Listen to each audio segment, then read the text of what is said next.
how did I become a follower of Isa al-Masih? My journey is essentially a journey from religion to redemption. I would characterize my journey in the faith, in this process of becoming a follower of Isa al-Masih, as a journey from ritual to reconciliation. And this is very important because I was raised in the precepts of the religion of Islam. I grew up embracing Islam with all of my heart, as best as a child could in a Muslim home, having grown up in Senegal, West Africa, of a Lebanese family, Shia Muslim, and following best as we could the precepts of the Quran and the Hadith. Our home was characterized by religion in every sense of the word. So, why would I need anything more than what we had? I never felt the need to have more until the crises of life that I experienced and that all of us experience at one point or another may bring us to face, or do bring us actually face to face with some of the great questions of life. Who am I? Why was I born? What is the sense? What is the meaning of my existence? Why these problems? Why do we have these struggles? That's the nature of the human heart, to struggle with answers and to look to the mercy of God to say, Lord, why? Lord, why was it that when I was just a little child, my parents experienced divorce and we had a broken home? Why did we go through struggles in the context in which I grew up, where someone from my background would despise a black man? And why, though we were all supposed to be Muslims, we were not getting along? I came very early to the understanding that even with all of the noble talk we had about Allah and about religion in the home, all of that did not shut the door to the misery and havoc that sin brings into a family and into a young life. I experienced all of this. And then I embarked on the task of reforming my life, thinking that all that I had experienced, all of the bad things that I went through, had been because I was not walking like a Muslim should. And I began to reform my life by being more careful, reading the Quran, trying to keep the traditions, of course, ritual and everything else that was required. But you know what happened to me? The more I embraced this, the more I tried, the more I began to discover that something simply was not gelling, something was not working. Was the problem just me? Was it that I wasn't doing it right? I began to look at others. I began to look at anyone who called himself a Muslim, whether he called himself a fundamentalist or he called himself a failure. From one F to the other, I looked at the whole gamut of Muslims and every type possible, and I noticed the same thing in their life that was in my life. That there was no assurance of the forgiveness of sin, that there was fundamentally no peace, although we constantly spoke of peace. That honestly, in my heart, as well as the heart of my Muslim friends then, though we said 5 times a day and 1,000 times in other occasions, Ar-Rahman Ar-Rahim, we were never very sure that Allah was on our side. We did not know what He decreed for us.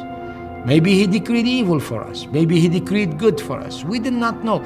We had no assurance of anything.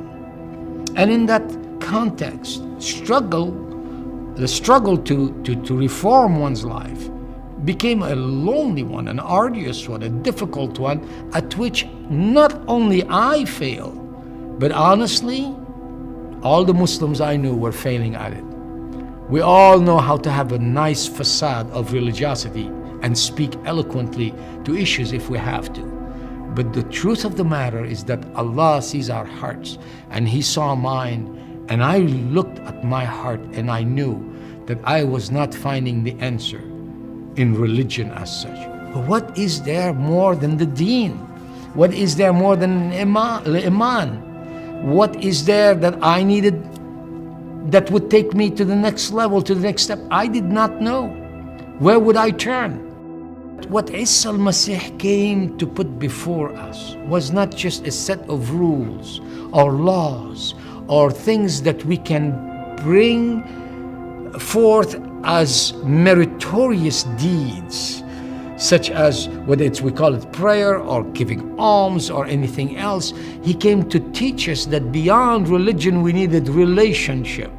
And relationship cannot happen between us and Allah to be in the true peace, in the true Islam, in the true Salam. We cannot have that without there being first a reconciliation. This is what is taught, to have reconciliation, reconciled in the heart. This is what I learned through the message of Isa al-Masih that someone shared with me. That person, in fact, the first time that person talked to me, I was very angry with that person, saying, do not talk to me about such religious issues. Who are you? And that's when I learned that there's a great deal of difference between those who would say that they are following the Bible and those who are true followers of Isa al-Masih. The man talking to me was a true follower of Isa al-Masih. I remember the first time that I heard someone give a khutbah about the Injil, and the man that was preaching that word, I shall never forget how he held up that book, the Bible, that comprises all of the holy revelations of Allah, from the Torah to the Injil, and began to say Allah is the one who gives promises and keeps them, and He is the one who assures us that we can count on what He says. That was a comforting word for me, because he was saying that there are things that Allah says that cannot be simply trifled with, that give actually reassurance. For I grew up in a system where I was never sure if Allah was truly for me.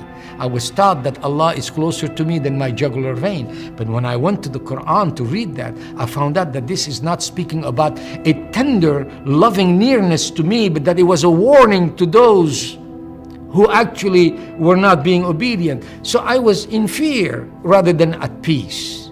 That day, among the promises that I heard, was the one that is given to us in the book of Acts, in the 4th chapter, that says to us, إن تحت هالسماء وفوق هالأرض لا في غير اسم من بعد اسم عيسى المسيح اللي بيخلصنا. That is, there is nothing, no other name under heaven and upon this earth that has been given whereby we can be saved. But that if we believe, He will forgive us. That He is the one who did give His life as a ransom, the sacrifice that Allah provided. That belief pierced my heart. It wasn't something I was looking for. I wasn't thinking, and thank God this was not an invitation for me, so to speak, to switch religions. That's not what it's about. It's not about religion, it's about reconciliation. This is the message of the gospel of the Injil. This is what Isa al-Masih brings us, reconciliation. So today, to anyone who listens to me, I want to testify that indeed the Injil is true when it tells us La ilaha illallah wa la fi ghair wafi' bayna wa bayn Allah illa Isa al-insan, Isa al-Masih al-insan. That is, there is no God but one God, and there is no mediator between man and God except Jesus Christ, the man. And so that is something today that I want to assure any hearer, that if in faith believing one accepts what the Injil says, you find the solution. My life was transformed by that truth. What I could not find just through the precepts of religion, and it doesn't matter how you call that religion, it could have been any religion. What I could not find through the precepts of religion, I found through ransom, redemption, in the name of Isa al-Masih. I found reconciliation with God that transformed my life and gave me true peace. That is why I want to follow Isa al-Masih, and why I continue to follow Isa al-Masih, and why I proclaim to anyone, please be reconciled with God in the name of Isa al-Masih and be a follower of his.